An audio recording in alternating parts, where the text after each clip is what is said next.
Hello friends, स्वागत है आपका आपके अपने लीगल चैनल सोच पर प्रहार में। मैं हूं एडवोकेट सनी शर्मा और दोस्तों आज के इस वीडियो में मैं एक प्रैक्टिकल जानकारी आप लोगों के लिए लेकर के आया हूं।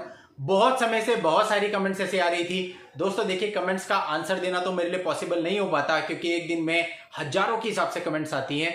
तो बस इतना ही हो पाता है कि मैं आपकी कमेंट्स को पढ़ लेता हूं और दिमाग में रख लेता हूं और जब कभी मौका मिलता है तो आपकी जो कमेंट्स होती हैं जो ज्यादा तर पूछी जा रही है उन पर आपके लिए एक वीडियो ले आता हूं ताकि आपको और आप जैसे अनेक लोगों को उससे संबंधित लॉ की जानकारी मिल जाए। अब दोस्तों बहुत समय से कमेंट आ रही थी कि सर यदि हमारे माँ बाप ने, हमारे माता पिता ने हमको बेदखल कर दिया है तो क्या फिर भी हमारी जो पत्नी है वो मेंटेनेंस क्लेम कर सकती है। और आप में से बहुत सारे लोग जिनके मैट्रिमोनियल विवाद चल रहे हैं या फिर चलने को रेडी हैं, वो लोग क्या कर रहे हैं, सबसे पहले अपने बच्चों को अपनी प्रॉपर्टी से डिसोन कर देते हैं, बेदखल कर देते हैं ताकि वो इन चीजों से बच सकें, उनको कुछ लाभ उसका मिल सके। तो एक्चुअल में इस चीज का आपको वास्तव में लाभ मिलता है या नहीं, या ये खाली मिथ है कि आप बेदखल कर देंगे तो आप बच जाएंगे। आज के इस वीडियो में मैं आपको इस संबंध में पूरी जानकारी दूंगा। बहुत इंपॉर्टेंट वीडियो है, बने रहिएगा आखिरी तक। चैनल को सब्सक्राइब नहीं किया है तो चैनल को सब्सक्राइब करके नोटिफिकेशन बेल पर जरूर क्लिक कर दें क्योंकि ऐसी जानकारियां मैं आपके लिए डेली लाता हूं।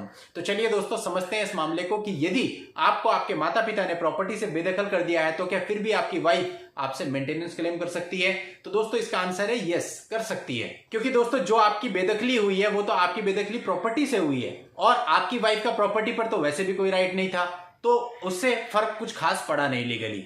जो वाइफ को मेंटेनेंस का राइट होता है वो अपने पति से होता है, ना कि सास ससुर से होता है। तो अगर सास ससुर ने पति को बेदखल कर भी दिया है तो उससे इस बात पर कोई फर्क नहीं पड़ेगा कि वाइफ मेंटेनेंस नहीं डाल सकती है। वो मेंटेनेंस क्लेम कर सकती है, वो एलिमनी क्लेम कर सकती है और वो सेक्शन 24 के अंतर्गत भी अपना मेंटेनेंस क्लेम कर सकती है, लिटिगेशन एक्सपेंसेस मांग सकती है, अपना रिसाइडिंग राइट मांग सकती है। यानी कुल मिला के वाइफ के जो राइट्स हैं, उन राइट्स पर आपके माता पिता द्वारा की गई आपकी बेदखली से कोई भी फर्क नहीं पड़ेगा।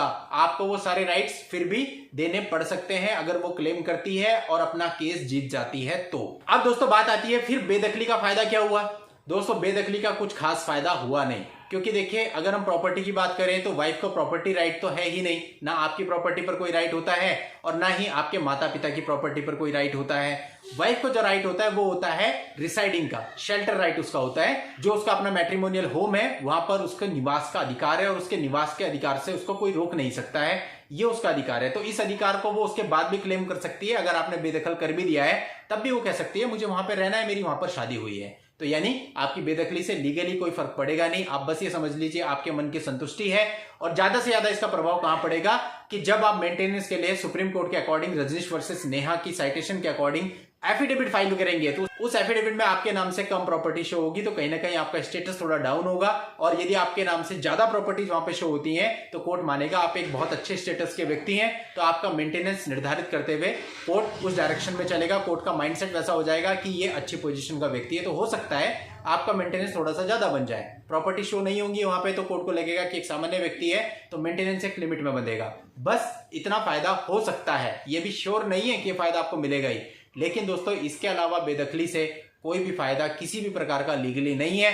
बाकी सब कुछ मिथ है, वहम है, भ्रम है। तो दोस्तों इसलिए भ्रम से बाहर आना है और एक्चुअल जो पोजीशन है कानूनों की हमारे देश में वो अपने को पता होनी चाहिए ताकि हम किसी भी प्रकार की मिस्टेक ना करें, किसी भी प्रकार की गलतफहमी में रहते हुए कोई गलत डिसीजन ना ले लें।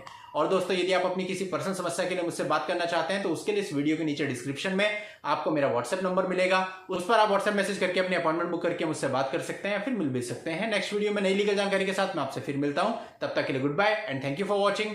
Take care.